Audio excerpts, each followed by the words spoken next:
I've been organising a couple of the units that form part of the medical degree for about 18 months now, and part of that role involves collating student feedback and responses to different styles of lecturing.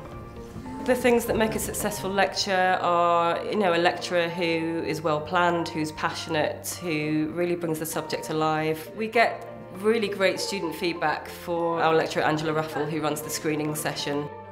My aim is to kind of open the world of screening as a counterintuitive, interesting, complicated and exciting place. I've been teaching probably for 30 years. Well, it begins when you first find out who's going to be on your course and what is it that they're coming wanting.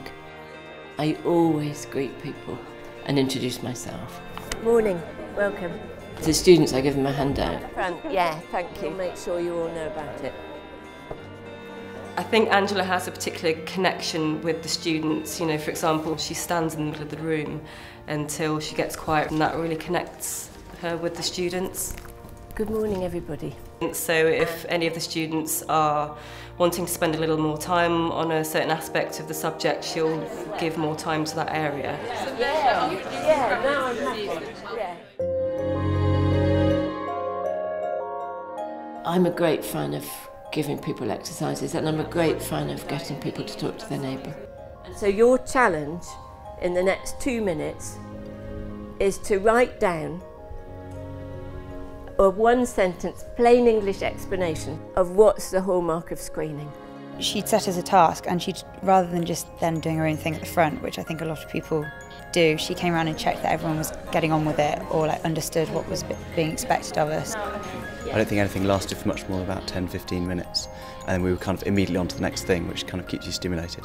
Angela uses newspaper clippings, she uses research from the field, so that really brings the subject alive. So this next exercise is based on that true life example. It's called Exercise ECG. When you come along to a lecture like this, the one we've just had, and the lecturer's clearly got experience, which they convey in stories and things like that, that really adds to it.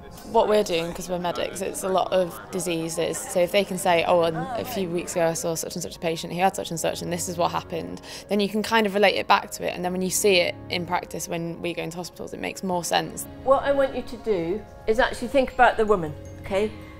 Yesterday she was walking on the Mendips, full of life and joy. Today she's got her mammogram result. So initially, how does she feel? I think it's a very different way than we perhaps were taught previously as we were growing up, and I think it's really exciting times now to be able to bring that interactivity into the classroom. It can become so mind-numbing as you sit there, desperately scribbling down what they say but not actually taking in anything they're saying. And then some people will kind of just be teaching something from a syllabus that they've been given, or someone else's slides that they've been given, and that's when I tend to drift off, when I feel like they're not really into it either.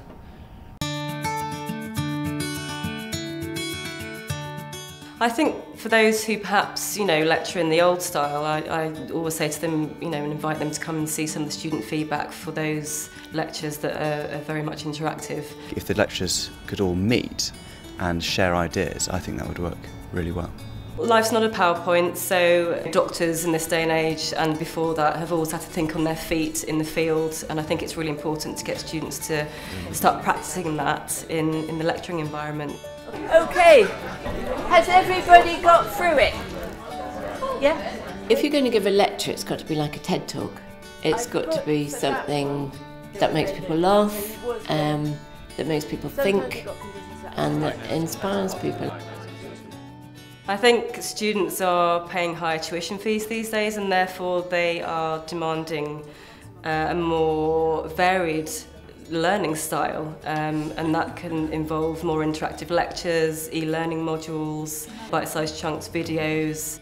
And I think we should be providing a range of learning styles for the money that's paid and give value for money. The most important thing is to remember when you were learning, remember when you were a student, and remember what made you really glad to have turned up to a teaching session. Yeah, I thought Dr. Raffle was fantastic. She was up in the kind of lectures that I'll remember, I think, at the end of the year. She was just really engaging, really enthusiastic, and it felt like Dr. Raffle actually wanted to be here and wanted us to learn, not just give the lecture. You have to remember what it was like when you didn't understand things, and you have to actually be strongly interested in making sure they have a good experience. Thank you all very much indeed.